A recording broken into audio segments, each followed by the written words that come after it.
एक 7 साल का बच्चा अपने फौजी पिता के पैरों में लिपटा हुआ है। वो रो रहा है, बिलख रहा है, क्योंकि उस बच्चे की आंखों के सामने उसी की माँ की लाश पड़ी हुई है। एक तरफ जो 7 साल का बच्चा है वो अपने पिता के पैरों में लिपट कर रो रहा है और बोल रहा है, पापा प्लीज माफ कर दो, आप ऐसा मत करो। तो वहीं जो पिता है वो गुस्से से भरा हुआ है, उसकी आंखें लाल है और उसके हाथ में जो बंदूक है वो उसी बंदूक से अपने 7 साल के बेटे के सिर के बीचों बीच गोलियां दाग देता है।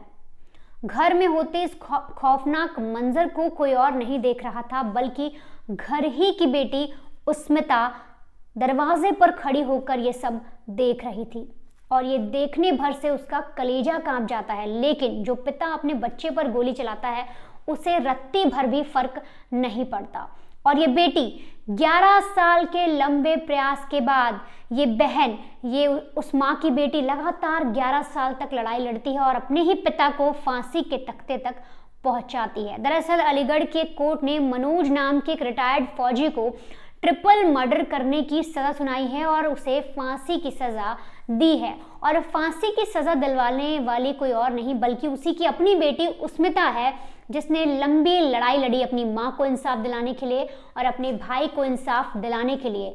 उसी बच्ची ने अपने पिता को फांसी के तख्ते तक पहुंचाया और कोर्ट में निडर होकर गवाही दी।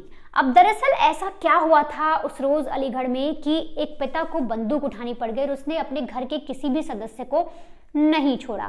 तो दरअसल मैं पहले आपको पूरी कहानी बताती हूँ कि आखिर जो बैकग्राउंड है स्टोरी का क्या है, फिर एक एक करके वो गवाही बताऊंगी जो बेटी ने कोर्ट में दी, जिसके तहत उस पिता को, उस कातिल पिता को सजाए मौत दी गई। तो दरअसल जो अलीगढ़ का ये इलाका है मेल रोज बाईपास, वहाँ पर एक केवल विहार कॉलोनी है, एक मकान था वहाँ पर और तारीख थी 12 जुलाई 2014 को। करीब 2:30 बजे के आसपास अचानक से एक मकान से चीखने चिल्लाने की आवाज़ आती है और गोलियों की आवाज़ आती है। अब जैसे ही गोली की आवाज़ आती है तो जब अंदर जाकर कुछ लोग देखते हैं, पड़ोस के लोग, तो वो देखते हैं कि जो रिटायर्ड फौजी यानी मनोज है वहाँ पर खड़ा हुआ है, उसके हाथ में बंदूक है, उसका जो बेटा है जो 7 साल का था उसकी लाश पड़ी हुई है और उसी घर में किराएदार रहती थी उसकी एक लाश पड़ी है, मनोज की बीवी की लाश पड़ी हुई है और इसकी बेटी घायल अवस्था में दरवाजे के पास यानी जो मेन गेट होता है वहाँ पर पड़ी हुई है औंधे मुंह। अब ये सब देखने के बाद जैसे ही जो लोग आस पड़ोस के आते हैं वो मनोज को पकड़ने की कोशिश करते हैं, मनोज उन पर भी फायरिंग करना शुरू करता है, लेकिन जो पड़ोस के लोग हैं वो उन्हें दबोच लेते हैं और पुलिस के हवाले कर देते हैं।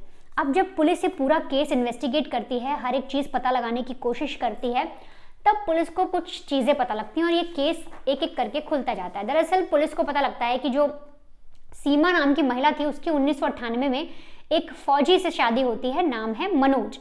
अब धीरे धीरे जब इनकी शादी होती है, शादी के बाद बच्चे होते हैं, लेकिन अचानक से मनोज और सीमा के बीच कुछ अनबन हो जाती है, लड़ाई हो जाती है। इसकी शिकायत सीमा अपने मायके में कर देती है तो मायके वाले सीमा को घर बुला लेते हैं। कुछ दिनों के लिए जो सीमा है वो अपने घर में रहती है, मतलब अपने मायके में रहती है। लेकिन इधर 2011 की बात है, जो मनोज है वो सेना की नौकरी यानी फौज की नौकरी छोड़ देता है। अब वो पास में ही एक प्राइवेट फर्म थी जहाँ पर वो बतौर गार्ड काम करने लगता है। अब इधर जब वो नौकरी छोड़ता है वो अपनी बीवी से फिर से बोलता है कि आओ हम साथ में रहेंगे, पूरा परिवार साथ रहेगा, तो बीवी भी मान जाती है और इसके बाद ये सब एक किराए पर मकान लेते हैं और वही मकान जहाँ पर ये हत्याकांड होता है उसी मकान में ये लोग रहने लग जाते हैं। अब इधर जो शशि थी उसकी 2 संतानें थी, मतलब एक 7 साल का बेटा और एक उस वक्त 14 साल की बच्ची उस्मिता। अब ये चारों लोग एक घर में रहते थे, वो गार्ड का काम करता था मनोज और ठीक ठाक परिवार चल रहा था। अब इधर जो बच्चे थे वो भी पढ़ाई करते थे, 7 साल का जो बेटा था वो भी स्कूल जाता था। लेकिन धीरे धीरे मनोज का बर्ताव फिर से चेंज होने लगा। अब इस पर जो शशि थी यानी उनकी जो पत्नी थी वो कई बार उन्हें टोकती थी कि तुम ऐसे क्यों रहते हो, क्या दिक्कत है, मुझे बताओ। कई बार जो बीवी है वो अपने पति से कुछ हालातों के बारे में बात करना चाहती थी कि आखिर तुम इतने परेशान क्यों रहते हो, माजरा क्या है, क्या हो गया है। इस पर वो अक्सर लड़ाई करता, शराब पीता और उसको पीटता अपनी बीवी को। अब जो वाइफ थी उसने बोलना शुरू किया कि तुमको डिप्रेशन हो गया है, मुझे लगता है तुम मानसिक तनाव में जा रहे हो, तुम्हें किसी चीज़ की परेशानी है, अगर ऐसे ही चलता रहेगा तो हमारा परिवार बर्बाद हो जाएगा। इसके लिए जो बीवी थी मनोज की वो उन्हें सलाह देती है कि आप डॉक्टर को दिखा लीजिए। लेकिन मनोज इस पर कुछ नहीं सुनता और वो बोलता है कि तुम्हें कहाँ इतनी समझ है। लेकिन बीवी लगातार उसे बोलती है और कहती है मेरी बात पर गौर करो, मुझे लगता है आपको शायद बीमारी हो गई है, आप किसी तनाव से ग्रस्त होते जा रहे हैं, आप डिप्रेशन में जा रहे हैं, आप एक बार डॉक्टर से मिल लीजिए, हो सकता है चीज़ें सही हो जाएं। अब जो मनोज है वो लगातार ऐसी चीज़ें नहीं सुनता, लेकिन जो तारीख मैंने आपको बताई थी 12 जुलाई 2014 की, उस रोज दरअसल जो चीज़ें होती हैं वो मैं अब आपको बताती हूँ। जब ये हत्याकांड होता है और जब पुलिस पूरा इन्वेस्टिगेट करती है तो उन्हें पता लगता है कि डिप्रेशन में होना एक रीज़न होगा, अपने बच्चे को मारना, अपनी बीवी को मारना, और गुस्से में आकर इसने ये सारी चीज़ें कर दी।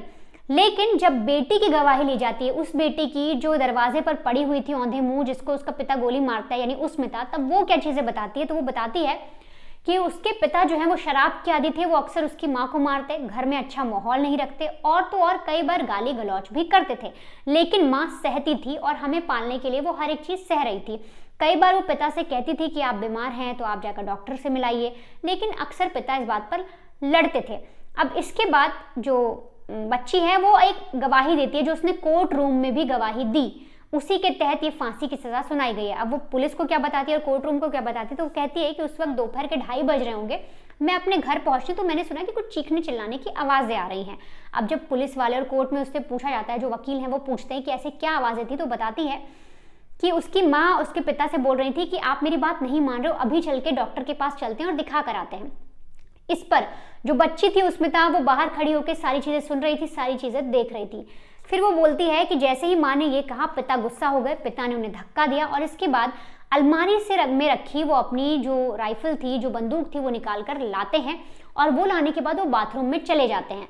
अब इस पर माँ को लगता है कि शायद जो पिता है वो अपने आप को नुकसान पहुंचा लें, हो सकता है वो अपने आप को मार लें, इसीलिए वो बार बार बाथरूम का दरवाज़ा खटखटाती हैं और कैसे भी करके पिता मनोज को बाहर निकाल लेती हैं।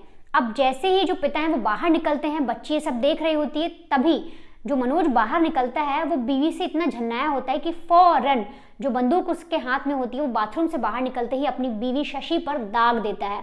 अब जैसे ही गोलियां चलती है दूसरे कमरे में, उस वक्त उनका बेटा था, वो भागा भागा आता है और वहीं उसी मकान में एक और किराएदार रहती थी, शांति बाला, वो भी भाग कर बाहर आती है क्योंकि उसने गोलियों की आवाज़ सुनी। अब जैसे ही वो बाहर आती है और बचाने के लिए जाती है, मनोज उसको भी नहीं छोड़ता, मतलब जो उसकी पड़ोसन थी, जो किराएदारनी थी, उसको भी मनोज मार देता है, उसको भी गोलियां दाग देता है।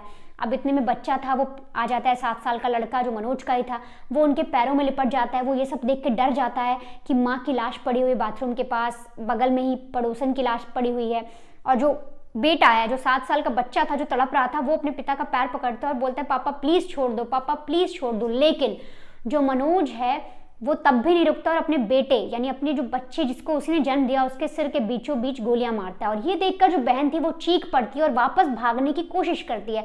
मतलब वो स्कूल से आई होती है और वो तुरंत ही जब ये सब चीज़ देखती है वो घर से भागती है, और जैसे ही मनोज पलटता है, वो अपनी बेटी को देखता है, वो उसको भी गोली मार देता है।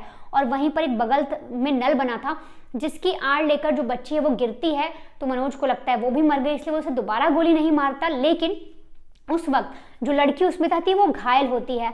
अब ऐसे में ही पड़ोसी आ जाते हैं। पड़ोसी जब ये चीज़ें देखते हैं तो वो मनोज को पकड़ते हैं और इसके बाद पुलिस को बुलाया जाता है और पुलिस में जो पुलिस है वो अपनी इन्वेस्टिगेशन शुरू करती है। तब जाकर ये सारी चीज़ें सामने आती हैं कि किस वजह से जो मनोज है उसने ऐसी वारदात को अंजाम दिया।